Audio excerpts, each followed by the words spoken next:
What's up guys, Eric here. So earlier today, I saw an awesome post on Facebook and instantly shared it, of course.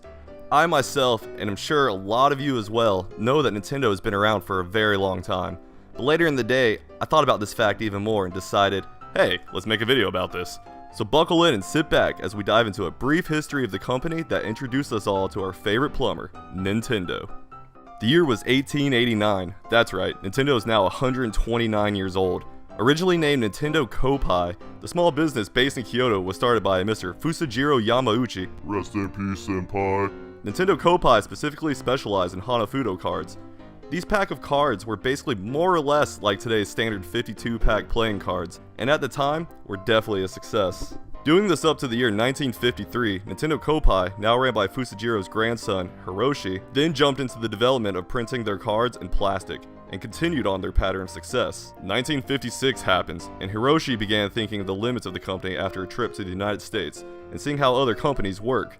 Fast forward 3 years to 1959, and Nintendo strikes oil with a deal with Disney, and is given the rights to print cards featuring Disney characters, along with books that explain all of the games that could be played with said Disney cards. With all of their newfound success, the company goes public in 1962, and ventures off into other business markets including a taxi service, instant rice, vacuum cleaners, toys, and even a hotel chain, cause why not? Unfortunately for Nintendo, it was around this time that the playing card business reached its saturation point. Japanese households stopped buying them, and Nintendo stock subsequently fell from 900 to 60 yen. All wasn't lost though. In 1965, the company hired a new maintenance engineer for their assembly line. His name was Gunpei Yokoi, and he would soon help turn Nintendo's luck around. Fast forward to 1970, Nintendo stocks are down, no one's really buying their cards, and they're failing in the toy industry.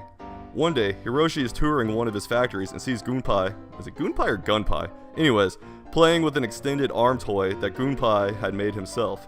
Hiroshi loves it, tells everyone to get to work in mass development, the world has an awesome Christmas, and Nintendo has knocked another one out of the park. Oh, and Gunpei of course gets promoted into a role in product development. After the success of the Ultra Hand, Nintendo is ruling the world of electronic toys, including an ever so popular old school item, the Love Tester. This success in electronics instantly landed them the rights to develop the world's first home console, the Magnavox Odyssey. With all of this going on, it was then in 1975 that Nintendo decided to go solo in game and arcade development, with the release of EVR Race, and shortly after, a little game known as Donkey Kong, which was developed by a rising game developer known as the man, the legend, the gaming guru himself, Shigeru Miyamoto. The arcade game was so in demand that ported versions were picked up by the Atari 2600 and Television and ColecoVision. Now, ports were all good and fun, and it was definitely easy money for Nintendo, but they decided it was time to keep things exclusive.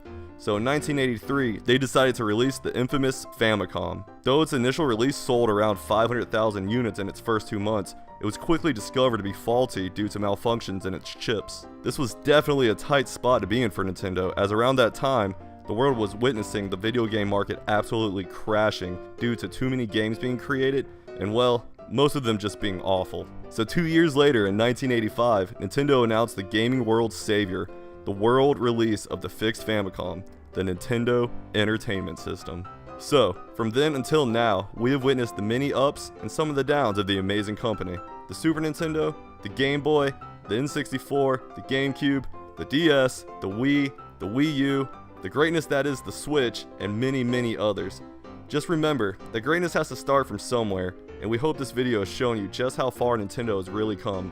Until next time, my friends.